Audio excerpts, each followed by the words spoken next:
इसका मतलब ये हुआ कि जो सैनड डिडक्शन हम लोग 50,000 कम करते थे, अब वो 52,500 रहेगा। तो इससे भी जो मतलब जो हाई क्लास इनकम होती है, जिनकी हाई इनकम है, उनका जो टैक्स आउटगो वो कम होगा जी। तो ये फैसला ठीक है। इतना जो 2 लाख का ब्रैकेट बढ़ाया गया है वो आपके हिसाब से ठीक है, कंफर्टेबल है? ये फैसला ठीक है, लेकिन इसमें जो मेरे को एक चीज और दिखती है कि ओल्ड टैक्स जो रिजीम था, जिसमें कि डिडक्शंस जो एटीसी और भी इन्वेस्टमेंट डिडक्शंस होती है, उस रिजीम में कुछ मतलब इन्होंने नहीं लेके आए हैं। वो भी करना चाहिए था। एटीसी की जो आप बात कर रहे हैं, डिडक्शन की जो आप बात कर रहे हैं, उसमें थोड़ा सा बदलाव करना चाहिए। जी बिल्कुल, क्योंकि जो न्यू टैक्स रिजीम है उसमें कोई भी डिडक्शन, मतलब मोटा मोटी कोई भी डिडक्शन उसमें नहीं होती है अवेलेबल। वो 1.5 लाख का था शायद। हाँ, वो 1.5 लाख का 1.5 लाख ही है। वो ओल्ड, किसी को भी अगर ओल्ड टैक्स रिजीम में जाना है तो उसको 1.5 लाख ही मिलेगा एटीसी में।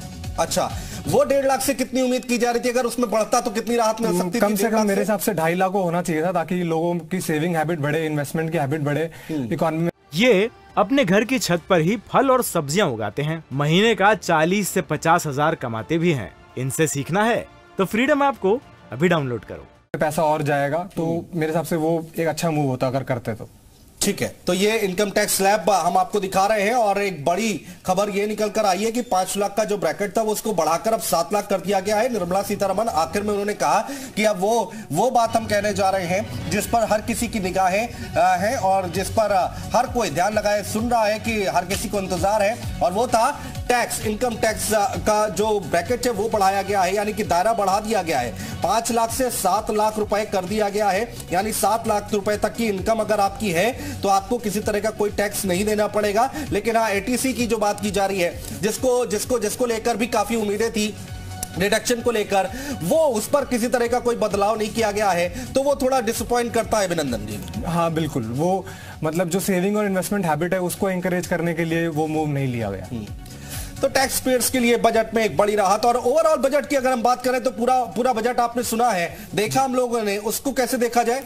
ओवरऑल बजट मेरे हिसाब से अगर इनकम टैक्स के हिसाब से देखा जाए तो मेरे हिसाब से काफी अच्छा है, क्योंकि अगर हम न्यू रिजीम को फॉलो करते हैं तो हमारा जो टैक्स आउटगो है वो काफी कम हो रहा है, जैसे कि हमारे फाइनेंस मिनिस्टर ने बताया। तो मेरे हिसाब से उस हिसाब से अच्छा है। और जो जिनकी हाई इनकम जो इंडिविजुअल्स है उनके लिए भी काफी राहत है, जैसे सैनड डिडक्शन बढ़ा दिया, उनका सरचार्ज कम कर दिया, देन जो हाईएस्ट टैक्स रेट है वो भी कम हो गया। तो उस हिसाब से कैसे सरचार्ज कम करने से जरा हमारे दर्शकों को समझाइए कि उस पर फर्क कैसे पड़ेगा, कितना फर्क पड़ेगा, राहत कैसे मिलेगी? सरचार्ज कम करने से जो हाईएस्ट हमारा टैक्स रेट है वो 42.7% था, वो रिड्यूस हो जाएगा 39% तक। तो उससे जो हमारा जो टैक्स आउटगो है वो हमारा मतलब विशाल हमारे सहयोगी हमारे साथ जुड़ चुके हैं। विशाल, आपके साथ भी एक्सपर्ट मौजूद होंगे, जरा उनसे बात करने की कोशिश करें और बताएं कि ये जो बजट पेश हुआ है कैसी प्रतिक्रिया आ रही है। देखिए, बिल्कुल चूंकि बजट पेश हो चुका है और ऐसे में हमारे साथ पूरे एक्सपर्ट्स मौजूद हैं और हम राउंड टेबल इनसे चर्चा करेंगे कि क्या कुछ बजट में खास रहा है, क्योंकि सीआईआई में मैं मौजूद हूं। सर, क्या कुछ बजट में रहा, क्या लगता है कि कितना जो है आम आदमी से जुड़ा हुआ है, अगर बिजनेस पॉइंट ऑफ व्यू देखा जाए तो कितना बजट जो है अच्छा कहा जाएगा? मेरे हिसाब से बजट काफ़ी अच्छा है। सरकार ने इसमें विकास की संभावना को ध्यान में रखते हुए काफ़ी चीज़ें एलोकेट करी हैं। क्रिटिकल इंफ्रास्ट्रक्चर के लिए 75,000 करोड़ रुपए इन्होंने दिए हैं, जिससे काफ़ी मदद मिलेगी। जहाँ पे चीज़ें नहीं हो पा रही थी ठीक, रोड्स नहीं थी, पोर्ट्स नहीं थे, एयरपोर्ट्स नहीं थे, वहाँ के उन्होंने 75,000 करोड़ रुपए का प्राविधान किया है। इसके अलावा कैपिटल आउटले को इन्होंने 10 लाख करोड़ से बढ़ा के 13.5 लाख करोड़ रुपए कर दिया है। तो कैपिटल प्रोजेक्ट्स इन जनरल जो देश के विकास के लिए काफ़ी महत्वपूर्ण होते हैं, उसमें काफ़ी मदद मिलेगी। तो देश का तीव्र विकास होने की संभावना है। इसके अलावा स्किलिंग इंडिया के लिए इन्होंने काफ़ी सेंटर बनाने की बात करी है, जिससे फ़ायदा होगा। सर, आसान भाषा में समझा जाए, अगर आम दर्शक समझें तो क्या कुछ बजट में है खास, मोटा मोटा क्या कुछ देखने को मिला है? सर, मेरे हिसाब से तो बजट में कुछ ज़्यादा ना हो तो अच्छा ही रहता है। No budget no news is good news for us. और अब बजट जो है वो पॉलिसी डॉक्यूमेंट की जगह अब थोड़ा विजन डॉक्यूमेंट बन चुका है ज़्यादा ओवर द ईयर्स, एंड अब पूरे साल ही चेंजेस होते रहते हैं, तो ऐसा कोई बजट में बहुत उम्मीदें भी नहीं होती कि चेंज होगा।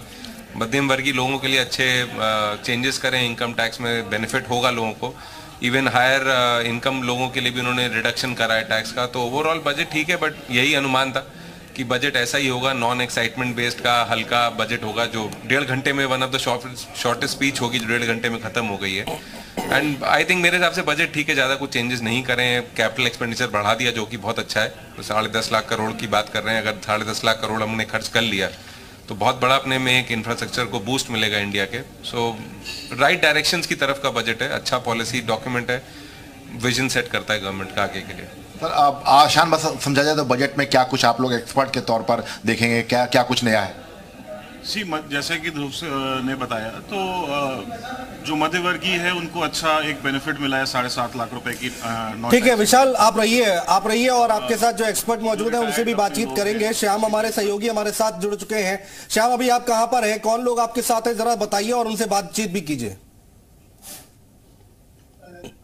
देखिए, मर्चेंट चैम्बर हॉल में है, यहाँ पर मर्चेंट चैम्बर ऑफ कॉमर्स से जुड़े हुए लोग हैं यहाँ पर, और ये लगातार बजट देख रहे थे। बजट के बाद हम आपको दिखाना चाहेंगे तस्वीरों के माध्यम से कि बजट के बाद बजट पर चर्चा की गई है, और हम कुछ लोगों से बात भी करेंगे और जानने का प्रयास करेंगे कि किस तरीके का ये बजट रहा है। हमारे साथ आदेश टंडन जी मौजूद है जो कि वाइस चेयरमैन है, उनसे बात करते हैं। सर, ये बताइए कि आपने बजट देखा, सुना, चर्चा की, क्या लगता है किस तरीके का बजट रहा है? नहीं, आदेश टंडन नहीं, मैं अनिल अग्रवाल हूँ। अनिल जी, हाँ, इसमें ऐसा है कि इंफ्रास्ट्रक्चर के ऊपर बजट में बहुत जबरदस्त जोर दिया गया है।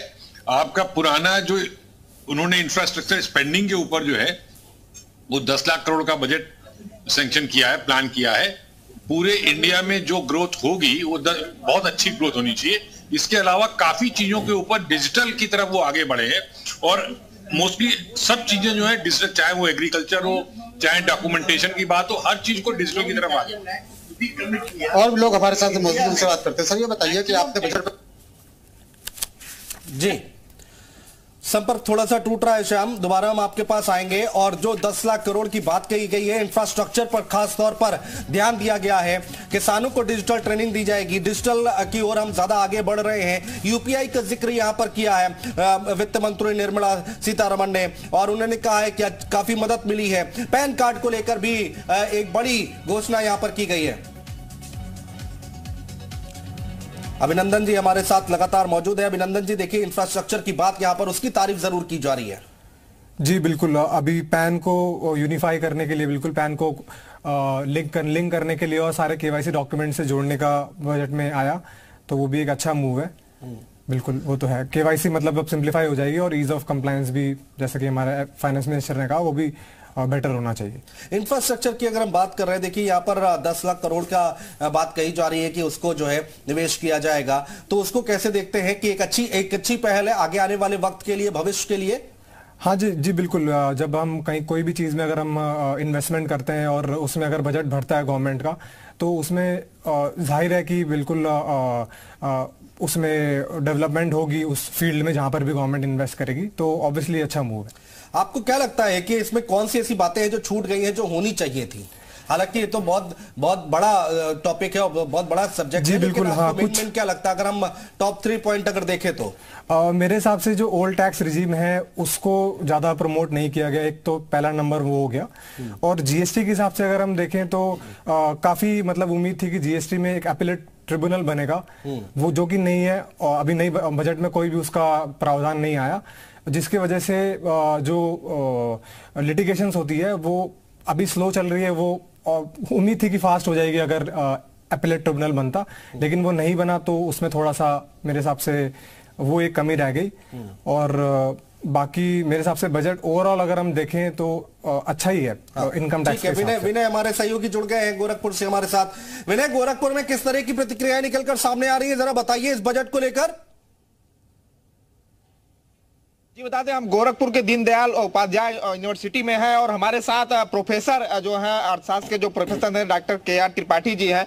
सर, आज का जो बजट रहा, कैसा बजट है और आम लोगों पर क्या इसका असर पड़ेगा? आज का बजट उसके हिसाब से ही रहा है कि जैसे अगला चुनावी वर्ष है तो उसमें एक तो कर में छूट दी गई है। जो लोअर मिडिल क्लास इनकम है 5 लाख से बढ़ा के 7 लाख किया गया है, तो उसमें छूट मिलेगी, लोगों को राहत मिलेगी। यानी कि जिसकी इनकम सालाना लगभग 60,000 है, 60,000 या 58,000 इनकम पर मंथ है, उसको कोई टैक्स नहीं देना पड़ेगा। लेकिन हाँ, उसके ऊपर अगर है, ये एक भ्रम नहीं होना चाहिए कि 7 लाख से ऊपर अगर इनकम है तो उसको टैक्स जो दायरा है, जो डिफरेंट रेट्स हैं, उसी के अनुसार उसको देना पड़ेगा। लेकिन ये अपने घर की छत पर ही फल और सब्जियां उगाते हैं, महीने का 40 से 50 हजार कमाते भी हैं। इनसे सीखना है तो फ्रीडम ऐप को अभी डाउनलोड करो।